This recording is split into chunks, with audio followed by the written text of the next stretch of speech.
Hello everyone and welcome back to another master chess game by Mikhail Tal when he had the white pieces, a chess game from his late chess career, and this chess game was played in 1991. We all know that Mikhail Tal has passed away at the young age of 55, only a year later after this chess game in 1992. So in this chess game his opponent was Roman Dzindzichashvili, a very strong chess grandmaster. So Dzindzichashvili was Israeli chess champion in 1977 and United States chess champion as well in 1983 and in 1989. A very strong chess player. So this was from a Blitz chess match actually from 1991. So this was a Blitz game, and let's see what happened in this chess game. An amazing attacking game. So e4, c5, the Sicilian defense, and Tal played knight to f3, knight to c6, and then c3. An interesting move by Mikhail Tal, for Mikhail Tal, because for Tal's standards, a slower, modest-looking move. Most definitely a logical approach. So this is known as the Sicilian Alefin variation of the Sicilian defense. So it is supporting d4 and gaining control in the center.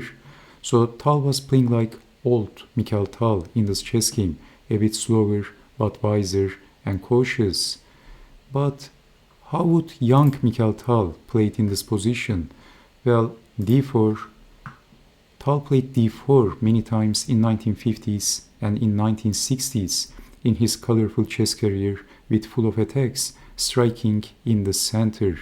So striking at the center immediately without wasting any time. So this was more like young Mikhail Tal's cup of tea. It is interesting to see how his style has changed with age over the years. So instead of d4, actually Tal played again many times d4 and quickly destroyed his opponents. So in this chess game he was little bit more cautious and wiser maybe as an older person. So c3, and then we have d5 fighting for the center. E takes on d5 and then queen takes on d5, and we have isolated queen's pawn position. So e6 and closing the diagonal for the bishop. So bishop to g4, and this would have created more attacking opportunities for black and attacking the important defender of the d pawn. So putting pressure against the weak pawn on d4, and castling in the queen side is also possible with bringing the rook on d8 is also the correct way to handle this position. But instead we see e6, a little bit more slow approach.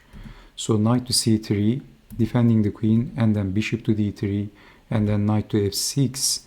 Of course, it is needless to say, knight takes on d4 would be a blunder of a beginner level amateur, and Dzindzichashvili would never play this, of course, not even in a blitz chess game. So if queen takes on d4, then we have check and winning the queen. That's a discover attack to the queen. So bishop to d3, knight to f6, and Mikhail Tal castled. So he is a little bit more faster, as you can see. So bishop to e7, and then rook to e1, and black castled.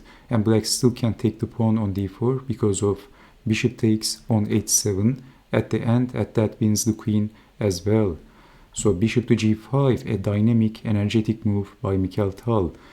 Only for the records, a3, this would be more positionally solid, not allowing knight to b4 harassment. But Tal preferred bishop to g5, and this is more dynamic and energetic for a tactician like Tal. So rook to d8 and bc, so putting pressure on the d pawn. But Mikhail Tal played queen to e2, an incredible move actually, so we can put exclamation point next to this move.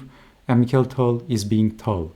He just simply sacrifices the d pawn for the open position and creating aggressively placed pieces, a typical Mikhail Tal type move, and sacrifice, of course. So this is a pawn sacrifice, which is not completely logical, as white has no immediate winning idea after simply chopping the pawn off by black.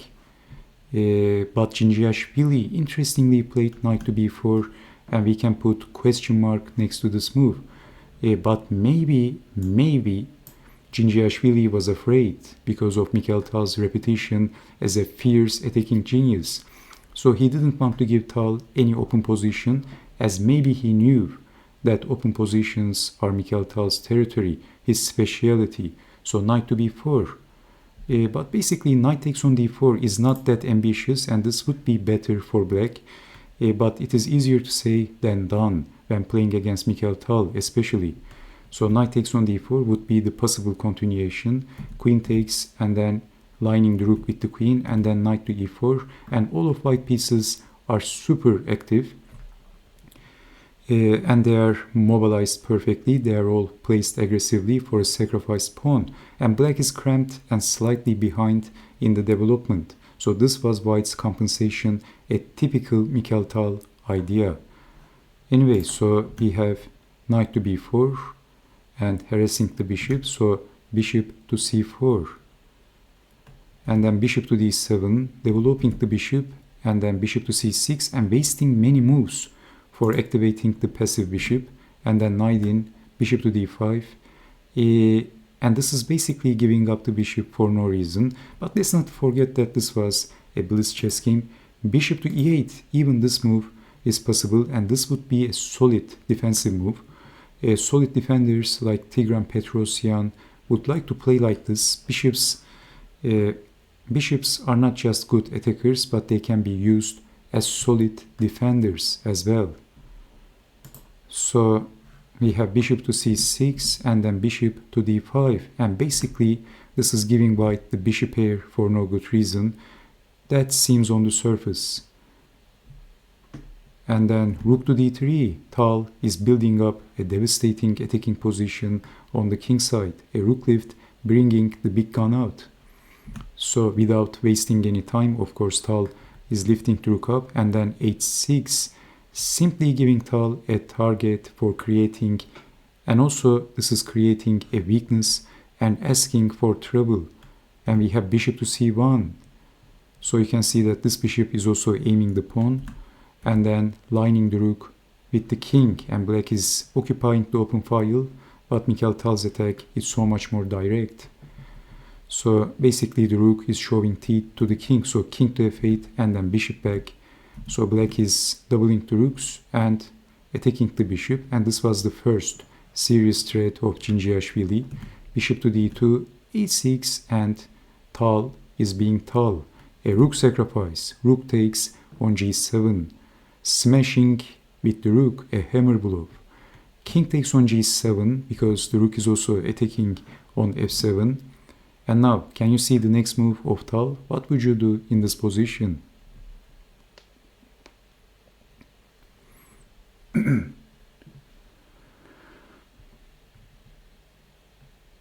Bishop takes on h6, exclamation point, an unstoppable attack by Tal. And we have king to h7. So if accepting the sacrifice, then we have forking the king and the queen. And this is better for white. White has the queen for 2 knights and for the rook. Also white has 3 extra pawns. So this favors for white. So bishop takes on h6, double piece sacrifice. And black can't move back because of queen to g3. And king to h8 is also not possible because of knight takes on f7.